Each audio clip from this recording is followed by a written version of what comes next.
What's going on, guys? Broke Investor here.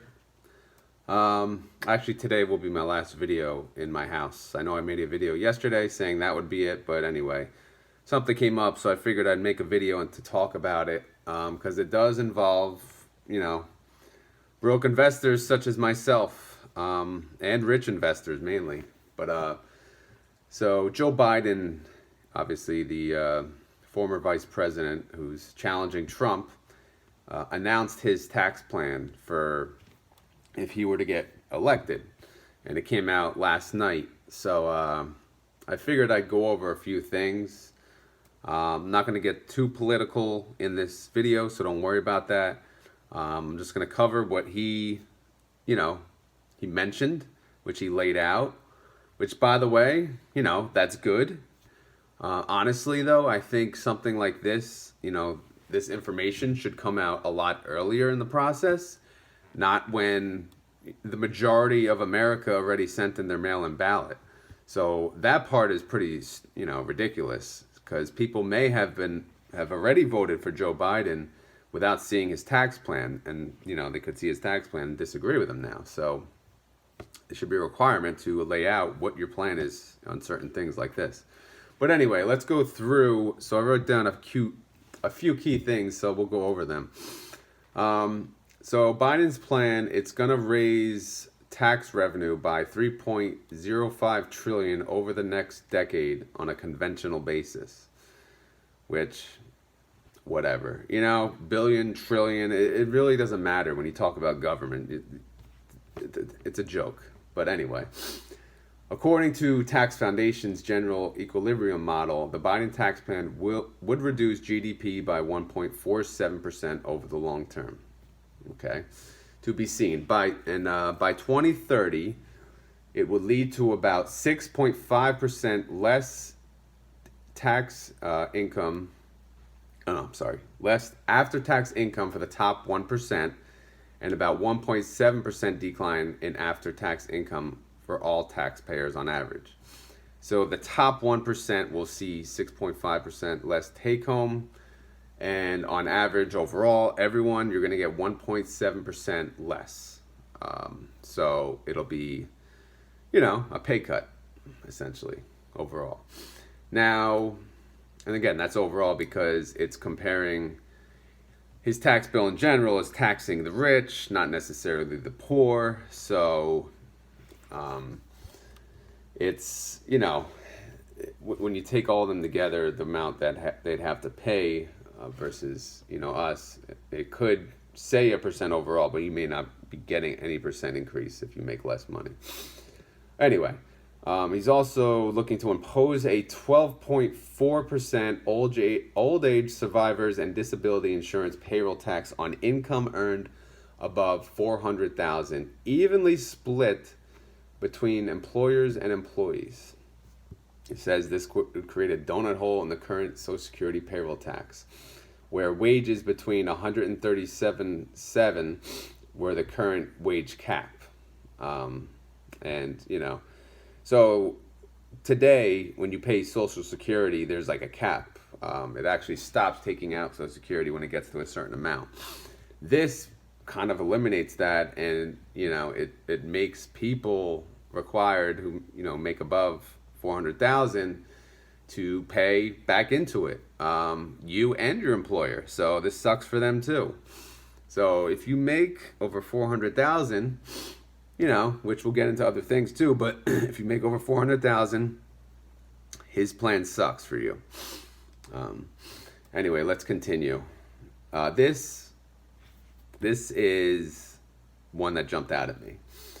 Taxes on long-term capital gains and qualified dividends at the ordinary income tax rate of 39.6% on income above 1 million, and eliminates step-up bases for capital gains taxation.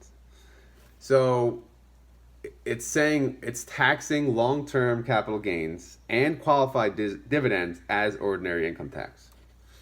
Now, I'm not seeing a wage limit on that. As far as I can read, that looks like for everyone. So that whole video I made yesterday on qualified dividends, I mean, I could throw that out the window if Biden wins because it doesn't matter. All the dividends would then get taxed at my ordinary income tax rate.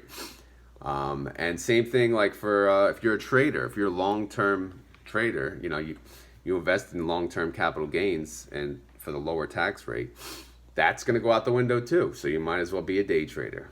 I mean, I don't know. That's pretty ridiculous. And to give you an idea, so if you make over, let's see, he's saying if you make over $1 million, he's going to tax you 39.6% on that income. If you make over $1 million, he's going to tax you 39.6% on long-term capital gains, qualified dividends, unqualified dividends. Today, if you make over $1 million, your capital gains rate and qualified dividends is 20%. This is a 19.6% increase. That's insanity. And as far as your normal income tax rate on non-qualified dividends today, it's 37%, still leaving an increase, but of only 2.6%. But I mean, if you make over $1 million and you're an investor, you're pretty pissed off about that one. I'm pissed off, and I'm not even close to $1 million. So anyway, here's some other things. He's expanding the child and dependent care tax credit for a maximum of $3,000 in qualified expenses to $8,000, $16,000 for multiple dependents. I mean, okay, whatever, fine. If you have children, that's good. For 2021, as long as, by the way, the source of this is taxfoundation.org. I should have mentioned that in the beginning. For 2021, as long as economic conditions require, there would be an increase in the tax credit for a maximum of $2,000 from $2,000 to $3,000 for children 17 and younger, and providing a $600 bonus credit for children under 6. Okay. Obviously, if you have kids, you like to see things like that, but whatever. He's also reestablishing this first-time homebuyers tax credit. This is something that came out, I think Obama did it back in 2008 after that crisis, but if he he wants to provide a credit of $15,000 for first-time homebuyers. $15,000. I mean, if you look at the housing market today, it's booming. Do you really need to do that? I mean, all you have to do other things. Maybe make it easier for banks. Easier for people who don't have 20% to put down, so they don't have to pay PMI. Something like that. Don't give them $15,000. I mean, who's giving them $15,000? I mean, it's gonna be us, the freaking taxpayers. Some other things, he's increasing the corporate income tax rate from 21 to 28%. It's a 7% increase. You know what's going to happen then. They're going to pass it on to the consumer, so everything is going to cost more money. He's establishing, I like this one, an advanceable 10% of Made in America tax credit for activities that restore production, revitalize existing closed or closing facilities, blah, blah, blah. So it's at least good. It's America. Made in America tax credit. He's expanding the Affordable Care Act premium tax credit. I mean, I don't like the Affordable Care Act. It kind of destroyed my my health care at my job. But so I'll move on. Increasing the generosity of the low income housing tax credit. Now, my feeling on this is, why is there a low income housing? What? Or low income housing tax credit. What do you mean low income housing? So if I make under a certain amount, I get to pay less money to live. I mean, I just don't understand that. I mean, because if you make over that amount, it's, life's hard. So you should have to pay what everyone else pays. Why, based on my income, or if I'm not even working, I get a tax credit for low income housing? Like, what is that? Just, who's pays for that too? I don't know. So it doesn't make sense to me. So anyway, so he released this last night. Last night being, what the hell is today's date? Yesterday was October 19th. And, you know, people like 50 Cent, he posted, I think, right after. He's like, I'm out. You know, I guess he was a Democrat. And he said he's voting for Trump because, these rates are ridiculous. My feeling on it, and again, I won't get too political, but my feeling is I don't make over 400. I don't make over $1 million. However, I think it's wrong to tax them even more. You know, at the normal rates, at the current rates, it was already going up on a scale, but within reason. Why destroy them, and why demotivate people to, not make something better of themselves? Why would anyone want to go to school and get in debt to become, say, a doctor or a lawyer? They'll get all this debt, and then they'll make an income of, say, $400,000, eventually. And they'll have to pay nearly 50 to 60% of their, taxes. Like, for what? So government can survive? My feeling on, and I know the U.S. in general and a lot of states are in debt. My feeling is, don't raise the taxes. Learn how to budget. Like, if they break down and budget and show each and every line item, where is this money going? What are these salaries are ridiculous. Nancy Pelosi, I forget, 300,000, something like that. And what is she? She's freaking 80 something. Go retire. Have a limit on these freaking people that are in Congress. This is so ridiculous.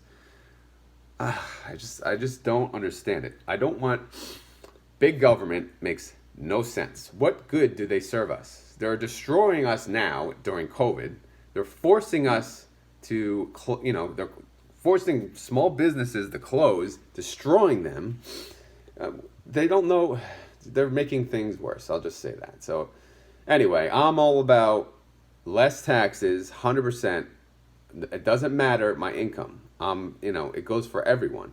The government does not need more of our money.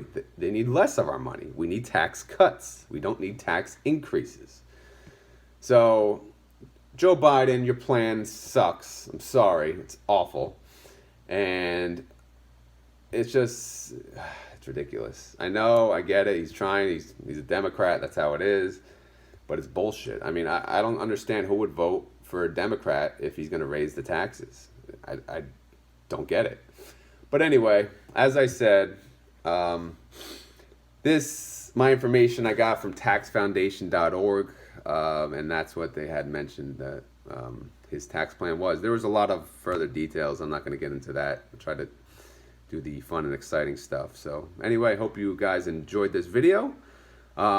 If you like Joe Biden's tax cut proposal, leave a comment. Let me know why. If you do not, please let me know why as well in the comments. If you like this video, please click like. Please leave a comment. Please share it. It would be greatly appreciated. The broke-ass investor can use it. So anyway, as I mentioned before, I'm moving in 2 days. This is the last video now, I promise, in this basement. So next video, be a different background. Thanks for watching, guys. Time to go to work. Later.